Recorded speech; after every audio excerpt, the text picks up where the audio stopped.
사랑하는 베를린 우리 선한 목자 교회 성도 여러분, 주님의 은혜가 여러분의 인생 가운데 그리고 새로운 한 해 가운데 함께해 주시기를 간절히 소원합니다. 여러분이 좋아하는 드라마나 영화를 보시면 가장 흥미진진한 장면으로 넘어갈 때에 많은 기대감을 가지면서 이렇게 그것을 바라보곤 합니다. 오늘 읽은 성경 말씀도 인류 역사에 있어서 가장 중요한 순간을 우리에게 제시해주는 그러한 말씀으로 우리에게 소개되고 있습니다. 요한복음 12장을 보면 예수님이 예루살렘에 오셨을 때 멀리 다른 나라에서 온 몇 명의 외국인들이 예수님을 지금 만나고 싶어하는 장면이 본문에 소개되고 있습니다. 그리고 이 소식을 들으신 예수님께서 이 본문의 의도와는 전혀 상관없이 뜬금없는 소리를 하시는 것 같아 보이는 말씀을 하십니다. 드디어 내가 영광을 받을 때가 왔다. 외국인들이 와서 예수님을 만나 뵙기를 청하는데 내가 드디어 영광을 받을 때가 왔다라고 말씀하시는 이 본문의 말씀을 오늘 다시 한번 잘 살펴봄으로 말미암아 왜 예수님께서 그러한 말씀을 하셨는지를 다시 한번 확인하고자 합니다. 예수님은 그동안 무슨 일을 하려고 할 때마다 아직은 때가 아니다. 마치 우리가 영화를 볼 때 영화의 주인공이 특별한 순간마다 아직은 때가 아니다 라고 하는 것처럼 마치 결정적인 한 방을 아껴두는 것처럼 그렇게 말씀하시곤 했습니다. 유대 사람들이 예수님을 잡으려고 했을 때에도 또 예수님이 핍박을 받으려는 그 순간에도 예수님은 항상 때가 아니다라고 하면서 부딪히고 그리고 그들과 싸우기보다는 항상 피하신 모습을 계속해서 보여왔다라는 것입니다. 그런데 이제 예수님께서는 드디어 때가 왔다라고 선포하십니다. 이건 그냥 시간이 흘러서 때가 되었다, 이런 의미를 담고 있는 것보다 더 깊고 넓습니다. 하나님이 정해놓으신 특별한 가장 중요한 계획이 그 위대한 하나님의 놀라운 준비가 드디어 찾아왔다라는 것입니다. 마치 엄청난 물을 가득 담은 댐의 물이 활짝 열리면 거대한 물이 쏟아져 나오는 것처럼 이제 그 하나님의 놀라운 구원의 계획이 이제 현실로 이루어지는 순간이 왔다라는 것을 보여주는 장면입니다. 그런데 하필이면 이 외국인들이라고 표현될 수 있는 이 헬라인들이 찾아왔다라는 것이 왜 중요한가? 이것을 우리가 잘 이해할 필요가 있습니다. 하나님은 오래전에 아브라함에게 너를 통해서 세상의 모든 민족이 복을 받을 것이라고 약속하셨습니다. 아브라함은 여러분이 잘 아시는 대로 우리 믿음의 조상입니다. 그가 하나님과 맺은 언약이 지금도 여러분들의 삶을 이렇게 지배하고 있다는 것을 우리가 잘 알아야만 하는 것입니다. 아브라함과 맺은 언약은 아브라함 개인에게 주신 언약이 아니라 우리 믿는 자들에게 허락하신 하나님의 은혜임을 우리는 이미 알고 있습니다. 그런데 그 아브라함에게 하신 약속, 그리고 이사야서 49장 말씀을 보면 내가 너를 세상 끝까지 구원하는 빛으로 삼겠다, 이게 성도들에게 하신 약속인데 이 약속이 지금 이제 현실로 나타나지는 순간에 돌입했다라는 것입니다. 외국인이 왔다라는 것은 단순히 예수님을 만나고자 그냥 지나가다 예수님을 방문하기 위해서 왔다라는 것이 아니라 이미 하나님이 계획하시고 하나님이 인도하시며 하나님이 만들어 놓으신 그 놀라우신 온 백성을 향한, 온 민족을 향한 구원의 계획이 이제 열리고 있다는 사실을 우리가 목도하게 되는 것입니다. 요한복음 12장 24절 말씀을 보시면 내가 너희에게 진심으로 말한다. 밀알 하나가 땅에 떨어져 죽지 아니하면 그냥 하나의 씨앗일 뿐이지만 죽으면 많은 열매를 맺느니라. 이 말씀이 가지는 의미가 바로 지금 우리에게 지금 드러나고 있다는 것입니다. 예수님이 우리를 어떻게 구원하실지 그 가장 중요한 비밀을 알려주시는 대목이라는 것입니다. 예수님은 스스로 목숨을 버리시는 희생을 통해서 셀 수 없이 많은 영원한 생명을 주시겠다라는 약속을 지금 우리에게 보여주고 계십니다. 마치 땅에 심겨 썩어지는 작은 씨앗 하나가 자라면 풍성한 곡식밭을 만드는 것처럼 예수님의 죽으심으로 말미암아 이제는 이 땅에 존재하는 하나님의 자녀들이 하나님이 허락하신 새로운 생명이 허락되었다라는 것을 우리에게 분명히 선포하는 장면이라는 것입니다. 여기서 우리는 기억해야 합니다. 예수님의 죽음은 끝이 아니라는 사실입니다. 그것은 우리를 위한 영원한 하나님의 계획이 시작되고 있다라는, 그리고 시작되었음을 선포하는 엄청난 하나님의 선포가 되는 것입니다. 우리의 모든 운명을 바꿔놓은 하나님의 위대한 구원의 계획이 이제 드러나고 있다라는 것이죠.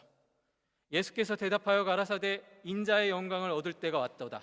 내가 진실로 진실로 너희에게 이르노니 한 알의 밀이 땅에 떨어져 죽지 아니하면 한 알 그대로 있고 죽으면 많은 열매를 맺느니라.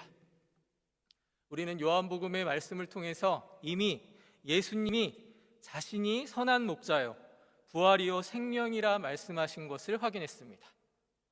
궁극적으로 한 알의 밀알이라는 것은 이것을 우리에게 잘 보여주는 말씀입니다. 오늘 읽었던 본문의 말씀이 바로 예수 그리스도의 놀라운 구원의 핵심 원리와 풍성함이 담겨져 있다는 것을 여러분이 지금 이 순간 확인해 내셔야 합니다. 이건 단순한 비유가 아니라 성경적으로 하나님께서 얼마나 치밀하게 준비하시고 또 그 구원의 계획을 우리에게 보여주신 사건인지를 이해해야만 한다는 것입니다. 하나님은 계획하시는 분이요 우연이 없는 분임을 우리가 알아야 합니다. 우리가 이 땅에 존재하는 이유는 하나님의 계획 아래 있기 때문에 존재하는 것이지 그냥 우연히 어쩌다가 하나님을 만나서 우리의 인생이 이렇게 된 것이 아니라는 것입니다. 그런데 우리는 이 구원에 놀라우신 하나님의 계획을 아주 협소하게 이해하는 경우가 많습니다. 하나님이 주신 구원의 계획을 이해하기 위해 우리의 수준이 아직까지는 모자라다라는 말입니다. 단순히 죽어서 천국 가는 것, 죄 용서받고 하나님께서 복을 주시는 것, 그것이 구원의 전부라고 생각하시면 크게 오해하시는 것입니다. 사랑하는 성도 여러분, 이것은 구원의 전부가 아니라는 사실을 아셔야만 합니다. 이는 구원의 진정한 스케일과 역동적인 의미가 이미 하나님의 말씀 가운데 소개되고 있는데 그것을 받아들이기에 우리가 아직까지 모자라다라는 반증입니다. 하나님의 구원의 계획은 실로 인간의 지성과 말로는 형언할 수 없는 엄청난 하나님의 사랑과 은총이 담겨져 있는 것임을 여러분 이해하셔야만 한다는 것입니다. 우리가 주일날 왜 예배를 드립니까? 이것은 하나님의 명령입니다. 매년 우리는 많은 절기들을 지키곤 합니다. 교회에서 절기를 지키는 이유는 하나님의 은혜를 깨닫고 확인하는 그러한 절기로서 지키는 것입니다. 지난 한 해 우리는 성탄절을 경험했고 또한 그것이 얼마나 큰 하나님께서 허락하신 은혜임을 바로 지난달에 경험을 했습니다. 그런데 기독교 신앙의 핵심 절기는 단연코 부활절이라고 할 수 있습니다. 왜냐하면 예수님께서 우리의 죄를 해결하고 영원한 생명을 주신 궁극적인 그 성취가 부활절에 일어났기 때문에 그렇습니다. 그런데 여러분, 1년에 한 번만 부활절로 지킨다라는 것은 우리가 아직까지 하나님의 자녀로서 주어진 그 구원의 핵심을 잃고 있는 것입니다. 안식 후 첫날 예수님께서 부활하셨습니다. 그날은 바로 지금 우리가 하나님께 예배하는 이날입니다. 주일이라는 말입니다. 그래서 매 주일은 예수의 부활을 경험하는 날이요 우리에게 허락하신 하나님의 은총을 맛보는 날이기 때문에 우리가 주일날 하나님께 예배하는 것입니다. 그래서 바울 사도는 예수님을 부활의 첫 열매라고 명확하게 선포하였습니다. 그러나 이제 그리스도께서 죽은 자 가운데서 다시 살아나사 잠자는 자들의 첫 열매가 되셨도다. 사망의 한 사람으로 말미암았으니 죽은 자의 부활도 한 사람으로 말미암는도다. 이렇게 사도 바울이 명확하게 이 부활의 의미에 대해서 우리에게 소개하고 있습니다. 여기서 첫 열매라는 말은 유일한 열매라는 말이 아닙니다. 첫 열매는 비로소 이제 시작이야 라는 것을 우리에게 보여주는 것입니다. 수많은 열매들이 이제는 줄줄이 뒤따라 갈 것이라는 것을 우리에게 알려주는 하나님의 놀라우신 선언이라는 것입니다. 마치 봄의 첫 꽃처럼 예수님께서 부활의 첫 열매가 되셨으니 우리 또한 예수님처럼 영광스러운 부활 생명을 누리게 될 약속을 우리가 지금 확인하는 것입니다. 중요한 것은요, 첫 열매와 뒤따라 맺히는 열매 사이에는 질적인 차이가 없다라는 것입니다. 예수님이 그렇게 우리를 부활의 열매로 만들어가 주시기 때문에 그런 것입니다. 우리의 구원은 어떤 스케일로 펼쳐질 것인가? 이미 우리는 요한복음 말씀을 통해서 계속 확인했습니다. 예수님께서 니고데모에게 사람이 거듭나지 아니하면 하나님의 나라를 볼 수 없느니라고 말하였습니다. 그러자 그 당시 가장 지성인이라고 할 수 있는 니고데모는 이 말씀의 의미를 깨닫지 못하고 어떻게 사람이 다시 태어납니까? 라고 물어봅니다.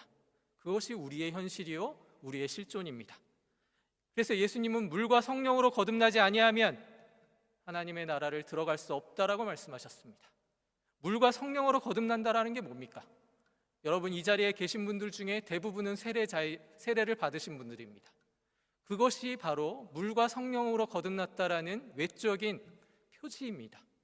우리가 세례를 받을 때 성령의 은혜가 아니면, 그리고 물로 거듭났다라는 것을 보여주는 가장 명확한 하나님의 말씀이 마치 그림처럼 우리에게 보여진 사건이라는 것이죠. 그것을 여러분들이 다 경험하셨습니다. 그래서 내가 아직까지 물과 성령으로 거듭나지 아니하였다라고 생각하시는 분들이 있다면 다시 한번 돌이키셔야 합니다. 이미 우리는 중생한 자들입니다. 그러면 중생했다라는 것은 무엇입니까? 물과 성령으로 거듭났다라는 것은 이제 세상의 가치가 아니라 하나님이 주신 가치대로 살아간다라는 것을 이야기하고 있습니다. 물과 성령으로 거듭났다라는 것은 구원이 단순히 선포되어지는 것으로 끝나는 것이 아니라 이제는 우리가 완전히 하나님의 입장에서 하나님이 전적으로 우리를 개조해 나가시겠다라는 선언입니다. 단순히 수리해서 고쳐 쓰는 것이 아닙니다. 인간은 고쳐 쓰는 대상이 아니라고 합니다. 그것을 여러분들이 잘 아실 겁니다. 하지만 하나님은 우리를 고쳐 쓰시겠다라고 하시는 것입니다. 단순히 고치는 것이 아니라 완전히 새롭게 창조하겠다라는 것이 바로 하나님의 선포인 것입니다. 죄로 인해 하나님으로부터 단절된 인간은 마치 짐승처럼, 개나 돼지처럼 아무리 사람 말을 하여도 가르친다고 해서 짐승이 사람이 될 수는 없습니다. 우리가 아무리 짐승을 사랑하고 우리가 아무리 동물을 사랑한다 할지라도 그들이 사람과 같이 되는 경우는 없다라는 것입니다. 그것이 바로 우리에게 보여주는 하나님의 놀라우신 은혜입니다. 그런 가치 없는 존재였다라는 것이 성경의 증언이라는 것이죠. 우리는 짐승과 같은 사람들이었습니다. 왜냐하면 죄인이었기 때문에 그런 것입니다. 그런데 영적으로 인간답지 않았던 존재에서 인간다운 존재로 하나님의 형상을 회복한 존재로 지금 주님께서 만드시겠다라는 선언인 것입니다. 그래서 이 근본적인 문제를 해결하시기 위해 바로 독생하신 예수님이 이 땅에 오신 것입니다. 우리 인생을 전혀 새로운 다른 종자로 만드시기 위해서 예수님이 십자가에 못 박혀 죽으셨던 것입니다. 그리고 예수님께서는 생명의 씨앗이 되셔서 하나님께서 계획하셨던 새로운 인류를 다시 출생시키신 것입니다.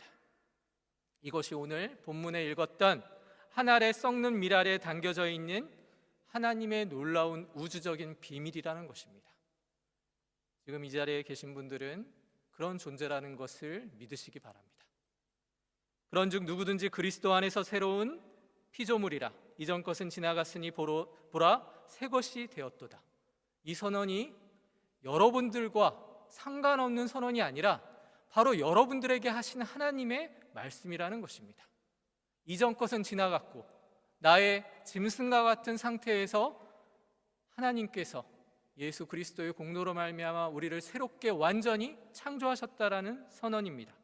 그래서 이제는 옛날의 내가 아니라 옛날의 나와는 전적으로 다른 나입니다. 비록 외형적으로는 드라마틱하게 우리가 변한 것은 없습니다. 가끔 가다가 저도 그런 생각을 합니다. 이왕 바꾸실 거 외형도 좀 바꿔주시고 좀 키도 좀 크게 만들어주시면 좋겠다, 이런 생각들을 가끔 하거든요. 근데 그것보다 중요한 것은 우리가 완전히 다른 인류가 된 것입니다. 그것이 하나님의 선언이라는 것입니다. 여러분들은 어찌 내가 변했는지를 잘 모르실 때가 많습니다. 근데 잘 생각해 보십시오. 우리 자신의 변화를 가장 잘 아는 것은요, 자기 자신은 잘 모릅니다. 근데 주변에 있는 사람들이 더 잘 압니다. 저 친구는 옛날에는 맨날 술 마시러 가자 그러면 열심히 따라가고 같이 즐겁게 놀았는데 이제는 자꾸만 나를 피하네. 그리고 뜬금없이 우리 같이 교회 갈까? 교회를 나가면 좋은 일이 일어날 거야, 그러면서 자꾸만 전도하려고 합니다. 그 모든 변화가 바로 하나님께서 우리에게 의도하신 일이라는 것입니다. 우리는 그렇게 이야기하는 것이 너무나 당연한 거지만 이제 완전히 다른 사람이 되었기 때문에 표현조차가 조금씩 바뀌어가는 것입니다. 이것이 예수 그리스도께서 우리를 구원하신 확실한 증거입니다. 옛날에는 세상의 가치와 세상이 하라는 대로 가다가 그래도 주일날은 교회에 가서 예배해야 될 것 같아.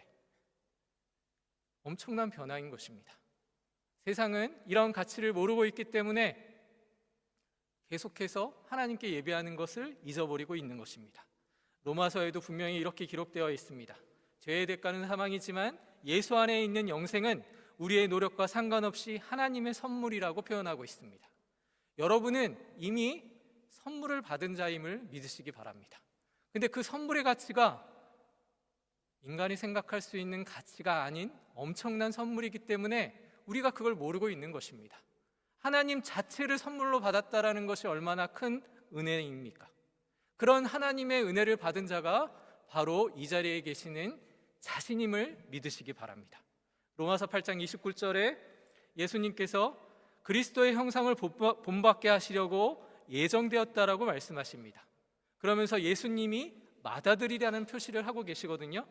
그래서 우리가 어떻게 예수님과 같은 가족이 되었냐면, 이제 마치 예수님이 장남이라고 생각되어지면 우리가 차남, 삼남, 사남이 되어서 지금 함께하고 있다는 사실입니다. 그게 우리의 가장 큰 하나님께서 허락하신 은혜인 줄 믿으시기 바랍니다. 우리가 앞서 예수님의 그 미랄 비유를 통해서 우리의 존재가 죄악의 구덩이에서 완전히 재창조되었다라는 것을 여러분들과 말씀을 나누었습니다. 그러면 이제 질문이 생깁니다. 하나님께서 이렇게 새롭게 태어난 우리에게 대체 무엇을 주시려 하는가? 이미 하나님이라는 가장 큰 선물을 주셨는데, 물론 이것이 가장 중요합니다.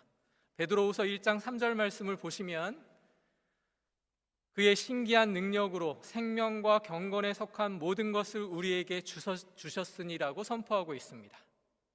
신의 성품에 참여하는 자, 오늘 주일 설교 제목입니다.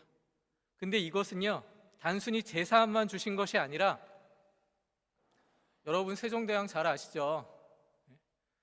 그 세종대왕처럼 백성을 잘 다스리고 관리하는 능력, 지혜, 그리고 왕으로서 할 수 있는 모든 것을 주신 것과 같다라는 의미입니다.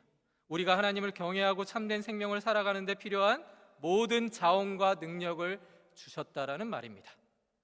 근데 여기에 중요한 성경적인 원리가 있습니다. 누가복음 5장 37절부터 38절 말씀을 제가 봉독해 올리도록 하겠습니다. 앞에 PPT에도 나올 텐데요. 새 포도주를 낡은 가죽 부대에 넣는 자가 없나니 만일 그렇게 하면 새 포도주가 부대를 터뜨려 포도주가 쏟아지고 부대도 못 쓰게 되리라. 새 포도주는 새 부대에 넣어야 할 것이니라. 아멘. 바로 새 포도주는 새 부대에 담아야 한다라는 주님의 말씀입니다. 재치 들고 타락한 옛 자아는 마치 오래되고 찢어진 가죽 부대와 같습니다. 아무리 좋은 새 포도주이신 하나님의 은혜를 부어봤자 옛 부대가 터져버리면 다시 세워버릴 그러한 형편에 놓여 있었던 것입니다. 그래서 우리의 옛 존재는 그 거룩하고 온전한 생명을 받을 수 없기 때문에, 그래서 예수님께서 우리에게 새 부대로 옮겨놓게 하신 것입니다. 사람을 바꿔놓고 그 다음에 부어주셔야 제대로 하나님의 은혜를 맛볼 수 있게 되는 것입니다. 이게 바로 하나님의 놀라우신 구원의 계획입니다. 하나님은 그냥 형식적으로 바꾸시는 분이 아니라 우리의 본질 자체를 완전히 바꾸시는 분이라는 사실을 믿으셔야 하는 것입니다. 베드로후서 1장 4절 말씀에 그래서 이 진리를 더욱 확증하는 말씀으로 이렇게 우리에게 소개되고 있습니다. 함께 같이 한 목소리로 읽어보도록 하겠습니다. 베드로후서 1장 4절 말씀입니다. PPT에 나올 텐데요, 한 목소리로 크게 같이 읽어주시기 바랍니다. 같이 읽겠습니다. 이로써 그 보배롭고 지극히 큰 약속을 우리에게 주사 이 약속으로 말미암아 너희로 정욕 때문에 세상에서 썩어질 것을 피하여 신의 성품에 참여하는 자가 되게 하려 하심이라. 아멘. 이 말씀 그대로입니다. 우리는 세상에서 한국인이라는 그러한 민족적 특성을 가지고 있습니다. 그런데 지금 하나님께서 뭐라고 우리에게 얘기하십니까? 너희는 이제 다른 종족이 되었다라는 것입니다. 죄악 때문에 썩어질 세상의 정욕에서 벗어나 이제 하나님의 거룩한 본성에 참여하는 새로운 인류가 되었다라는 선포입니다. 물론 여기서 이런 착각을 할 수 있습니다. 그럼 우리가 하나님의 그 능력에 하나님과 동등한 그러한 지위가 되었다라는 것입니까? 라고 질문할 수 있습니다. 이건 오해입니다. 우리는 아무리 고귀하게 격상되어도 피조물입니다. 하나님이 창조하신 인류라는 것입니다. 주님은 영원한 창조주이십니다. 이 관계는 영원히 바뀌지 않습니다. 하지만 요한복음 10장에서 예수님께서 자신을 신성 모독이라고 비난하는 유대인들에게 이렇게 말씀하셨습니다. 예수님께서 가라사대 너희 율법에 기록한 바 내가 너희를 신이라 하였노라 하지 아니하였느냐. 성경은 폐하지 못하나니 하나님의 말씀을 받은 사람들을 신이라 하셨거든. 이게 예수님께서 우리에게 말씀하신 겁니다. 이 말씀의 의미가 뭡니까? 성경은요, 우리에게 상상 이상으로 영광스러운 신분을 우리에게 부여하고 있다라는 것입니다. 우리는 하나님 그 자체는 될 수 없습니다. 우리는 피조물이기 때문에 그런 것이거든요. 근데 예수님을 통해서 하나님의 거룩한 성품, 그 신성한 성품에 참여하게 되었다라는 것입니다. 이것은 단순한 특혜가 아니라 우리를 완전히 다른 존재로 하나님께서 창조하시겠다라는 하나님의 의지가 선언되어진 말씀입니다. 하나님의 엄청난 그 은혜가 우리에게 주어진 것이요, 이 하나님의 영원한 약속이 실현된 것을 말하고 있는 것입니다. 우리는 옛사람이 아니라 새 포도주를 담기에 합당한 새 부대가 된 것입니다. 그것을 믿으시기 바랍니다. 사랑하는 성도 여러분, 신의 성품에 참여했다라는 것은 단순히 하나님을 흉내내는 정도에서 끝나는 것이 아닙니다. 우리를 예수 그리스도 안에서 새로운 피조물로 만드셨다라는 것은 우리의 운명이 이제 완전히 뒤바뀌었다라는 선언입니다. 더 이상 죄의 종노릇하며 세상의 욕망에 이끌리던 옛사람이 아닙니다. 이전 것은 지나갔으니 보라 새 것이 되었도다. 이 영광스러운 외침은 우리의 과거가 아니라 바로 현재요, 미래에 대한 하나님의 선포입니다. 이제 예수님께서 하나님께서 아브라함에게 명령하셨듯이 우리에게 내 본토 친척 아비집을 떠나라고 하신 것은 세상의 가치대로 살아가라는 말씀이 아니라는 것입니다. 이제 하나님이 주신 믿음을 가지고 세상에서도 빛과 소금의 역할을 감당해야 하는 하나님의 자녀로서 살아야 한다는 것을 말씀하신 것입니다. 마귀의 자녀로서 그러한 운명 속에 있었던 우리가 이제는 하나님이 새로운 종족으로 선포하셨으며 새로운 하나님의 자녀가 되었다라는 것입니다. 여러분 믿으십니까? 말씀이 약한 거 보니까 아직 느낌이 안 오십니까? 여러분 하나님의 자녀 아닙니까? 하나님의 자녀가 된 것을 믿으십니까? 그 믿음을 가지고 살아가시기를 바랍니다. 그 믿음이 이미 우리에게 허락되어 있다는 것입니다. 우리는 새로운 피조물입니다. 새로운 피조물인 하나님의 자녀들은 과거의 죄에 이제는 얽매이지 않습니다. 하나님이 주신 권능과 사랑으로 하나님의 성품에 참여하는 존재가 되었기 때문에 옛사람은 잊어버리십시오. 옛사람과 같이 행동하지 마십시오. 이제 하나님의 자녀로 살아가는 하나님의 자녀가 되었음을 믿으시고 정말 하나님의 자녀답게 살아가시기를 바랍니다. 인간적인 싸움이나 인간적인 모자람이나 부족함은 어쩔 수 없습니다. 우리가 만들어져 가고 있기 때문에 그렇습니다. 근데 이미 하나님이 선포하셨거든요. 그러면 그 선포 속에 뭐가 담겨져 있습니까? 하나님이 이제 하나님의 자녀들을 완전하게 만들어 가시겠다라는 하나님의 놀라운 의지의 표명을 성경에서 우리가 발견했습니다. 이걸 믿으시라는 말입니다. 걱정하지 마십시오. 하나님이 여러분을 바꾸실 겁니다. 옛날에는 세상적 가치에 따라, 세상의 욕심에 따라 자기를 증명하고 살았다면 이제는 자신을 증명할 필요가 없습니다. 하나님이 여러분을 만들어 가실 것이요, 하나님이 여러분을 증명하실 겁니다. 그러면 그 하나님 안에서 버텨내십시오. 하나님 안에서 거하십시오. 여러분이 해야 될 일은요, 하나님을 떠나지 않는 것입니다. 하나님의 명령에 순종하며 하나님이 기뻐하신 일을 찾아 나가시기를 바랍니다. 이것과 이것을 비교하며 하나님과 세상을 비교하며 살아가는 존재가 아니라 이제 하나님의 사람으로 살겠다라는 그러한 결단을 가지시고 살아가시기를 바랍니다. 말씀을 정리하겠습니다. 우리의 신앙은 단순한 죄의 용서나 천국의 티켓을 확보한 데 끝이지 않습니다. 우리의 존재는 하나님 안에서 새로운 창조함을 입은 것이요, 하나님의 거룩한 본성에 참여하는 영광스러운 특권입니다. 이 놀라운 진리를 지금 이 순간 맛보십시오. 깨달으십시오. 그리고 그 간격에 하나님의 영광을 부르짖으시기를 주님의 이름으로 축원합니다. 기도하겠습니다.